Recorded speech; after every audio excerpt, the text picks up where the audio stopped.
दोस्तों कहते हैं कि नंदोई और सरहज का रिश्ता बहुत ही खास रिश्ता होता है, बहुत ही हंसी मजाक वाला रिश्ता होता है और साथ ही साथ ये बहुत ही पवित्र रिश्ता होता है। लेकिन दोस्तों आज की जो घटना आपको बताने जा रहा हूँ, यहाँ पर एक नंदोई ने अपने इस रिश्ते को तार तार कर दिया और अपनी सरहज के ही साथ नाजायज संबंध बनाया। और फिर जब इस बात की जानकारी उसके साले को लगी और उसने विरोध किया तो फिर दोनों ने मिलकर साले को ही जान से मार डाला।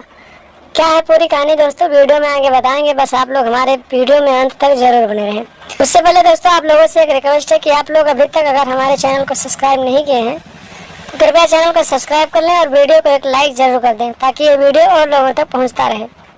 नमस्कार दोस्तों, स्वागत है आप सभी का हमारे ASN क्राइम अफेयर चैनल में। दोस्तों ये कहानी उत्तर प्रदेश के गोंडा जिले के एक छोटे से गाँव से सामने है, जहाँ पर एक गजोधर नाम का 38 वर्षीय व्यक्ति रहता था, जो अक्सर अपने ससुराल में ही रहा करता था क्योंकि उसके पास एक साला था जो थोड़ा कम दिमाग का था और उसकी साली कोई नहीं थी। उसके ससुर जी की पहले से ही मौत हो चुकी थी। तो दोस्तों वो अपने ससुराल में ही रहता था, उसकी पत्नी रहती थी और दोनों सब लोग वहाँ पे रहकर अपने ससुराल का खेती बाड़ी देखता रहता था।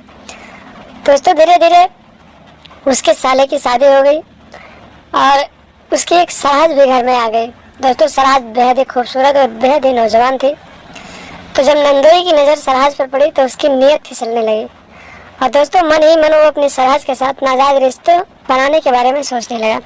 उसने कई सारे प्रयास किए लेकिन उसका प्रयास कामयाब नहीं हुआ। लेकिन दोस्तों धीरे धीरे वो अपनी सरहज को अपने प्रेम जाल में फंसाने में कामयाब हो गया और फिर उसके साथ प्यार मोहब्बत वाली बातें करने लगा और एक दूसरे के साथ समय बिताने लगे दोनों।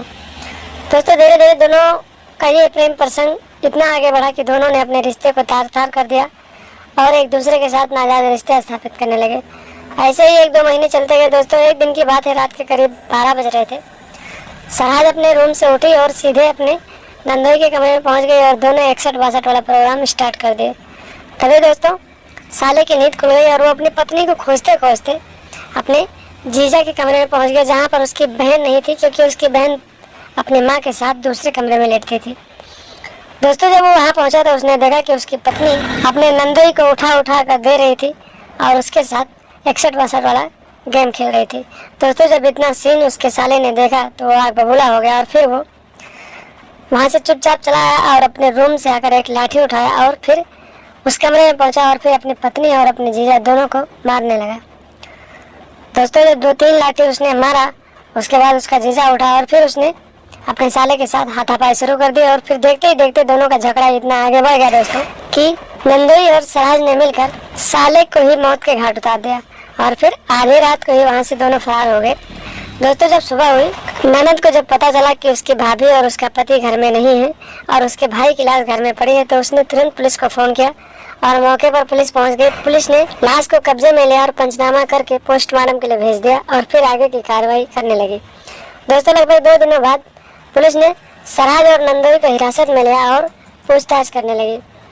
दोस्तों जब पुलिस ने सख्ती से पूछताछ किया तो दोनों ने पूरी कहानी पुलिस वालों को बताया और अपने आप को कानून के हवाले कर दिया और फिर पुलिस ने दोनों को जेल के सलाखों के पीछे भेज दिया। तो दोस्तों देखा है आपने एक नंदोई ने किस तरह से अपनी सरहज को अपने प्रेम जाल में फंसाया और जब उसके साले ने इस बात का विरोध किया तो फिर नंदोई और सरहज ने मिलकर साले को ही मौत के घाट उतार दिया। तो दोस्तों आप लोग भी ऐसी औरतों से सावधान रहें, सतर्क रहें जो इन मौके पर आपको बेवफाई कर सकती हैं, आपको धोखा दे सकती हैं। तो ऐसे लोगों से सावधान रहें, सतर्क रहें, अपने घर परिवार को सुरक्षित रखें और लगातार हमारे साथ बने रहें। हमारे चैनल को सब्सक्राइब कर लें और हमेशा देखते रहें ASN क्राइम अफेयर।